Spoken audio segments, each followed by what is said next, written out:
449-1738. Et je vous dis qu'on est bien chanceux à la radio CAGR d'avoir un intervenant d'éducation canine, chose qu'on n'a pas dans la région, pour nous donner toujours de très bons conseils. Salut Michel, comment ça va? Ça va très bien, toi? Ah, ça va super bien, ça va comme la météo. Ben, c'est beau aujourd'hui. Oh, mais gros Alors, soleil. Anne va bien. Anne va très bien. Hey Michel, on va parler de chiens, c'est sûr, mais ça arrive aux gens d'avoir des sentiments pour les chiens, mais d'humaniser leurs chiens. Oui, ça, c'est un sujet qui est bien le fun. Puis, avant d'élaborer là-dessus, tantôt, j'étais en train de mettre mes notes en ordre. Et je me disais qu'on n'a jamais voulu être aussi bien qu'aujourd'hui avec nos chiens. OK. Si on regarde ça, là, on en fait quand même beaucoup plus pour eux que 30 ans.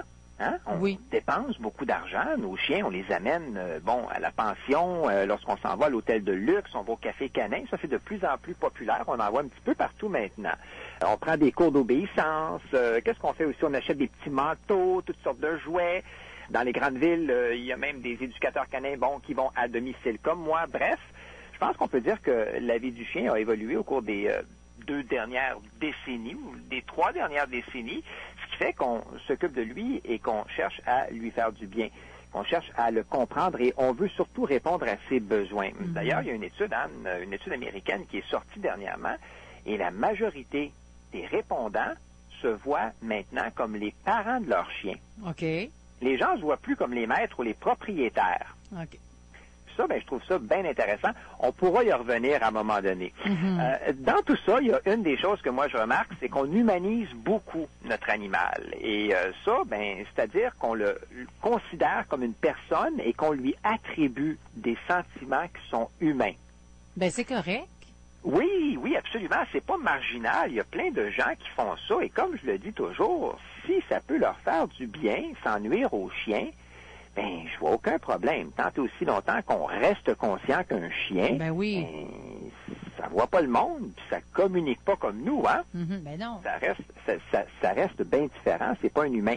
Question qui m'est souvent posée, est-ce qu'il est mal d'humaniser justement le chien? Est-ce que ça peut lui nuire? Ça dépend toujours de ce qu'on fait. Si, à tous les soirs, là, on rentre à la maison et puis qu'on lui raconte notre journée en pensant que lui trouve ça intéressant, on se trompe, là. Je pense que oui, là. On n'est pas sur la bonne track.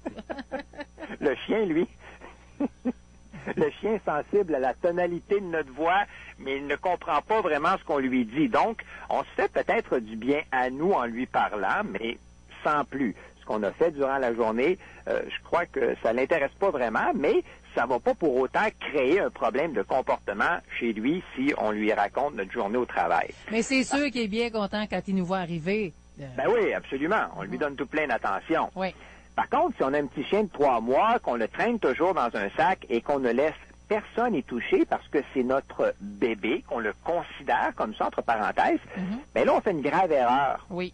Parce que le chiot, il est en pleine période de socialisation et qu'on ne le laisse pas interagir avec l'humain normalement. Donc, on pourrait plus tard, là, se retrouver avec un problème de chien qui a peur ou même de chiens agressifs envers l'homme. Et des chiens qui sont privés de contact humain, là, puis qui finissent par craindre les gens, c'est pas rare. Donc, on doit toujours faire attention et se demander si ce qu'on fait peut avoir un impact négatif sur le comportement de l'animal. Si c'est le cas, on arrête évidemment. J'ai rien contre le maternage, là, qui rentre vraiment dans l'humanisation, mais il faut se mettre des limites et se rappeler que même un petit chihuahua de 3 ou 4 livres qui va sur un pépipad, ça reste un chien à la base qui a des besoins et qui sont les mêmes qu'une autre race. Et faut surtout pas oublier que ce n'est pas un bébé. À un moment donné, c'est qu'il faut revenir sur Terre. Et là, bien sûr, il y a sûrement des auditeurs qui se demandent ce que je pense des chiens qu'on habille, des chiens qu'on parfume. Hein? Il y en a même qui vont mettre du poli sur les griffes de leurs chiens. C'est quoi tu penses de ça? En fait, c'est que je pense qu'on en a déjà parlé que les petits manteaux et les petites bottes ont leur raison d'être parce que oui, il y a certains chiens qui ont froid en hiver et que ça les réchauffe, sans oublier aussi que les petites bottes, ça protège les coussinets. Oui. Mais pour ce qui est du reste, là, pour ce qui est des teintures, des parfums, des colliers, compagnie, moi, personnellement, je suis pas un consommateur de ces produits-là, mais j'ai rien contre, là, à condition que le chien ne souffre pas et qu'il soit à l'aise. faut savoir qu'il y a une industrie de produits et accessoires pour les chiens et que cette industrie-là se porte à merveille parce que justement des gens qui dépensent de petites fortunes annuellement pour ça. J'ai pas fait un sondage, mais je crois que ceux qui achètent de ces choses-là le font pour eux parce qu'ils veulent que leur chien soit cute et c'est à peu près là que ça s'arrête. En tout cas, si c'est pour faire plaisir au chien, ben, il vaut mieux dépenser son argent sur un sac de foie séché parce que le chien en a rien à foutre d'avoir un petit collier avec des perles. Donc, si on résume finalement, l'humanisation du chien, c'est très fréquent et oui, ça peut avoir un effet sur son comportement. C'est à nous de toujours évaluer ce qu'on fait et d'arrêter si on croit que ça peut nuire. Et faut se dire que le chien ne cherche qu'une chose, c'est de vivre pleinement sa vie de chien. Alors, on le laisse aller, on ne lui colle pas de sentiments ou de fausses émotions. On lui donne de la liberté, puis on continue de bien s'en occuper.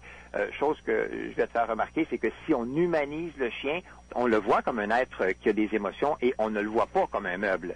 Et ça, c'est le bon côté des choses parce que justement, on a parlé du fameux manifeste. Oui. Oui, puis bon, alors c'est une bonne chose. Mais moi, à me dire, mes chiens sont habitués, j'en ai un qui est plus vieux, l'autre qui est flambant neuf, mais ils sont habitués de porter un petit chandail lorsqu'on va dehors. Puis quand je sors ce petit manteau-là, le petit chandail, ils savent que c'est pour eux qu'on s'en va dehors, donc ils sont très contents de mettre ça. Il fait tellement froid cet hiver qui arrive très fréquemment, bon, qu'on doit travailler à l'extérieur et les gens me disent, oh, on va prendre 5 minutes, je vais mettre le petit manteau du chien. J'ai absolument rien contre. Si on met pas le manteau, on sera pas capable de rien faire. Alors qu'avec un petit manteau, ben souvent, on est capable de rester le garder plus longtemps. 10 minutes, absolument. Ouais. Ah ben merci pour ces informations-là. Merci, Michel, puis à la semaine prochaine. À la semaine prochaine, Anne. OK, bye-bye. Bye-bye. La chronique est